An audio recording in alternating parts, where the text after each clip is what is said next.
Sa nakaraang video, napalingon si Rene nang maramdaman ang papalapit na presensya.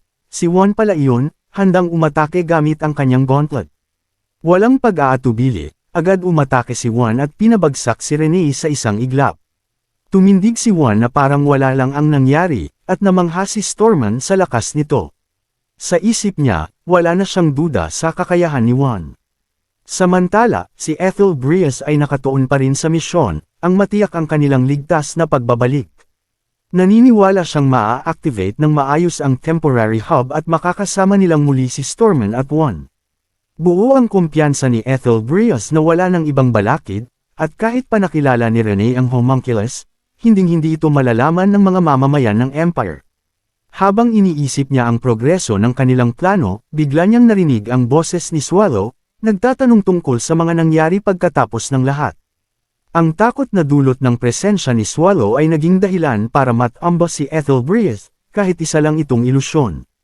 Agad siyang tinanong ng mga Third Eye Mage kung ayos lang siya, at mabilis naman siyang tumayo't sinabing maayos siya.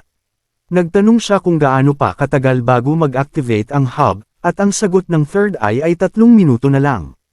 Kahit nanginginig pa rin sa takot, pinilit ni Ethel Brias na magpatuloy sila sa trabaho. Tinatanggap na ang takot na nadama niya dahil kay Swallow ay baka hindi na tuluyang mawala. Dumating si Garrett, ang executive tracker ng Black Tiger, at tinawanan ang estado ni Ethel Brias, tinutukso ito sa kanyang pagkakamali. Sinabi ni Garrett na si Paul Ores, ang master ng Magic Tower, ay nagpadala ng opisyal na request for assistance sa Imperial Family, pero buti na lang at siya ang nakasalo nito bago pa man lumaganap ang balita. Napagtanto ni Ethel Brias ang sitwasyon at sinabi na malamang nga ay gulo ang ginawa ni Paul Ores. Ibinunyag ni Garrett na buong Edelbreeze Black Wolf Knight Order ay nasa lugar na, si Sir Gwyn ay patay, si Storman ay sugatan, at si Juan ay kasalukuyang nakikipaglaban sa Dagger Maid. Mabilis na nagtanong si Ethel Brias kung may narinig si Garrett tungkol sa mission ni Storman, pero nalito si Garrett at sinabing wala siyang natanggap na impormasyon. Habang papalayo si Ethel Brias, iniutos niya kay Garrett na magmadali, at iginiit na kailangan agad nilang lisanin ang lugar.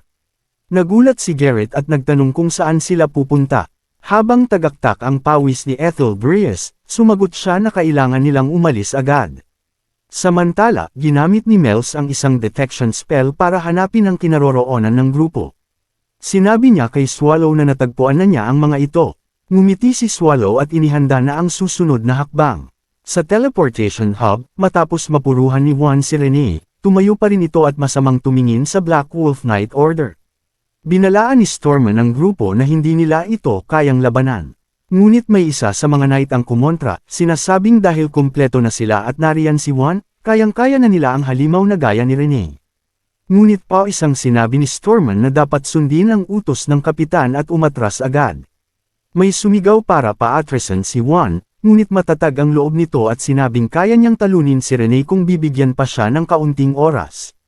Naghanda siyang umatake muli, pero biglang dumating si Ethel Brias at inutusan siyang tumigil. Nalito si Juan at nagtanong kung bakit. Ipinaliwanag ni Ethel Brias na panahon na para umatras at mag-reorganize.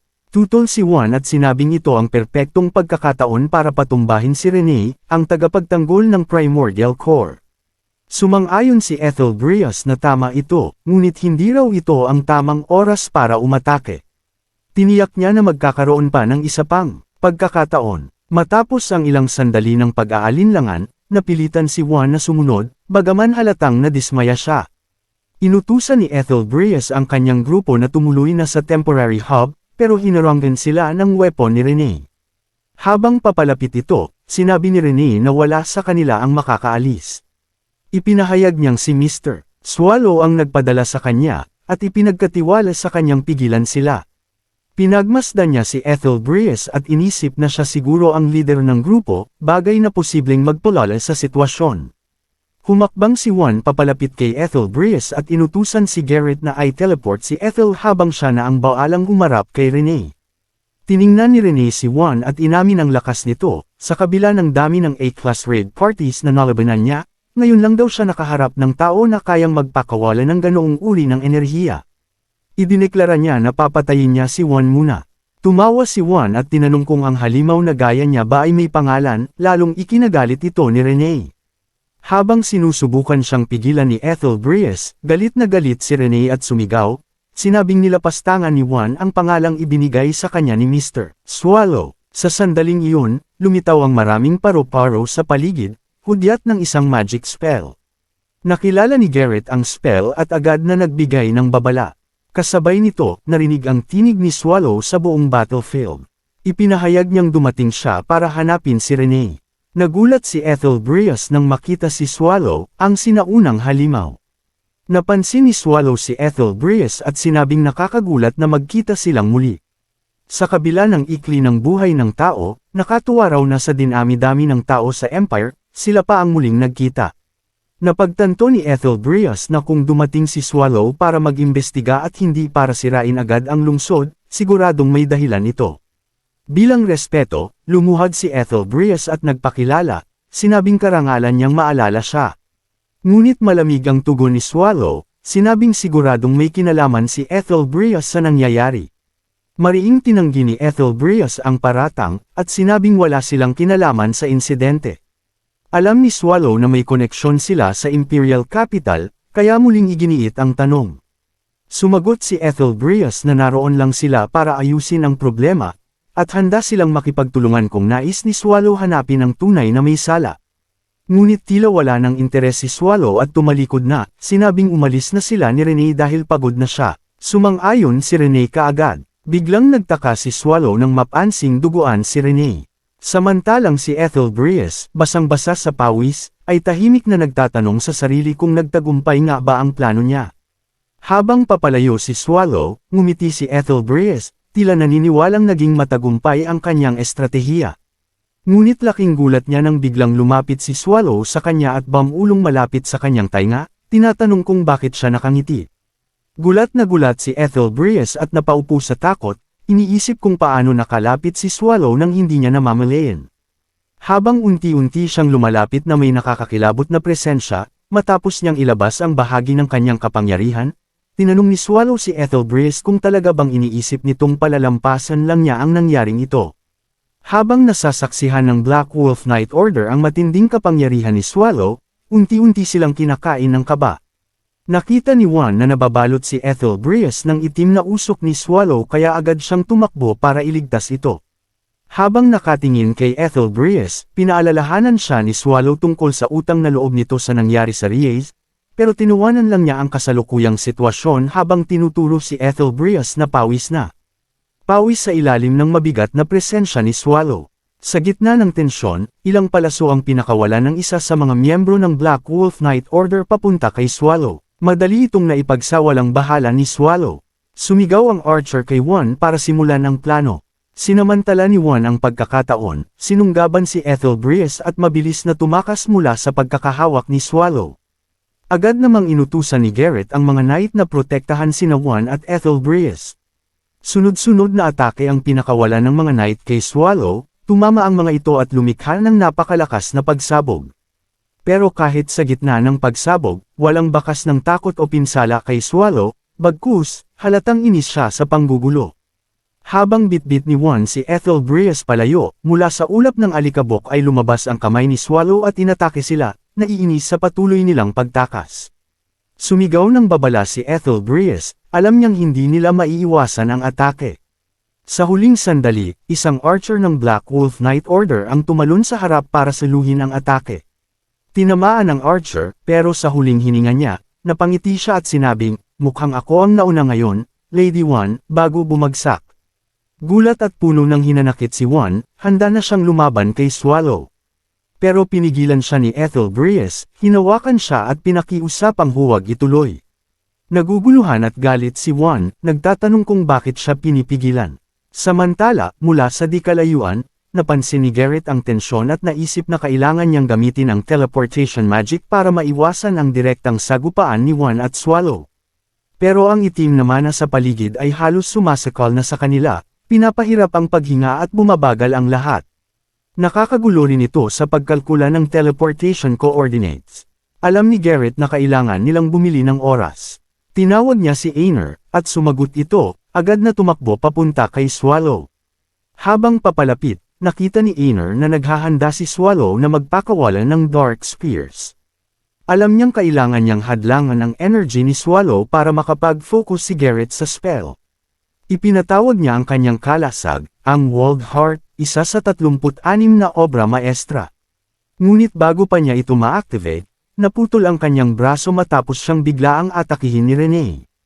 Tinukso siya nito, sinasabing habang nandoon siya, wala siyang laban. Nasundan agad ito ng Black Spears ni Swallow na tuluyang tumapos kay Aner. Nang makita ni Juan ang pagkamatay ni Aner, napuno ng galit at lungkot ang kanyang mga mata. Umiiyak siyang sumigaw, nangangakong papatayin silang lahat. Pero muli siyang pinigilan ni Ethel Brias, nagmamakaawa na huwag siyang padalos-dalos. Nakiusap siya para sa kanyang kaligtasan, na ang pinakaimportanteng bagay ay ang mabuhay. Habang pinagmamasdan sila, nagtaka si Swallow sa mga kilos nila. Samantala, kinuha ni Storman ang kalasag ni Aner at inactivate ang Walled Heart. Nagsimula itong bumuo ng gininto ang barrier sa paligid nila. Nang makita ito ni Swallow, agad siyang umatake, pero napigilan ng barrier. Gulat na gulat si Storman, hindi makapaniwalang na-block niya ang atake ni Swallow. Napansin ni Swallow ang tibay ng kalasag, pero nagpas siyang seryosohin na ang labanan. Nagbago siya ng anyo, bumalik sa kanyang tunay na anyo na mas makapangyarihan. Kinabahan si Storman sa kanyang nakita. Bumuka ang bibig ni Swallow at bumuo ng maraming magic circle sa ere, sabay-sabay na inulan ng atake ang kalaban. Nakatuon si Garrett sa pagtapos ng teleportation magic, tahimik na nagdarasal na magtagal pa ang kalasag, isa sa 36 na masterpieces. Pero nang tumama ang atake ni Swallow sa kalasag, agad itong nabasag sa isang napakalakas na pagsabog. Pagkaraan ng alikabok, nakita si Storman na gamit ang kanyang katawan para protektahan sina Ethel Brias at Juan. Sa huling hininga niya, sinabi niyang kailangan ng tumakas ni Ethel Brias, iwan siya, at si Juan na ang baalang tumupad sa tungkulin ng Empire.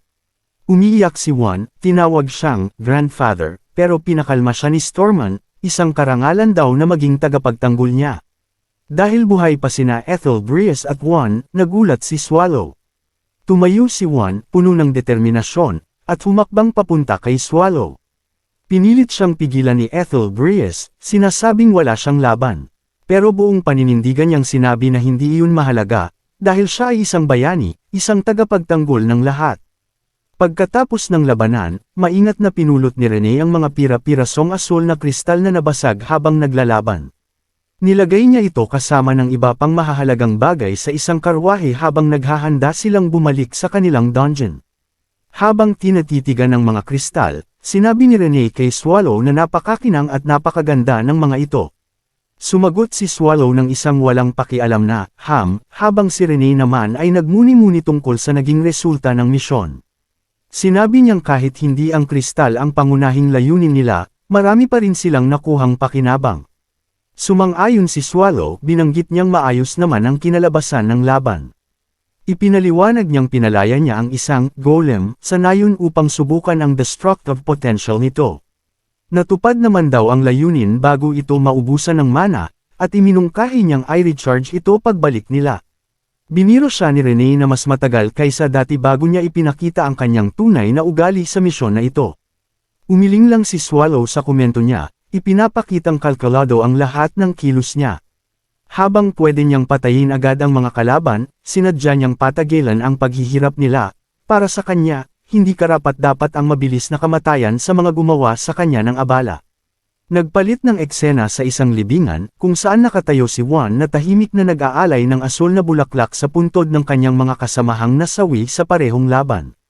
Binalot siya ng matinding lungkot habang inaalala ang kanilang pagkamatay. Lumapit si Barizek, miyembro ng Black Wolf Knight Order, at sinubukang damayan siya, pinaalala ang isang kaparehong trahedya na humamon sa Primordial Court. Binanggit niya na sa pagkakataong ito, 4 lang ang nawala sa kanila, at isang masterpiece, salamat sa pamumuno ni Juan. Kahit anong salita ng pag-comfort ang sabihin ni Barizek, hindi pa rin maibsan ni Juan ang bigat na bumabalot sa kanyang dibdib.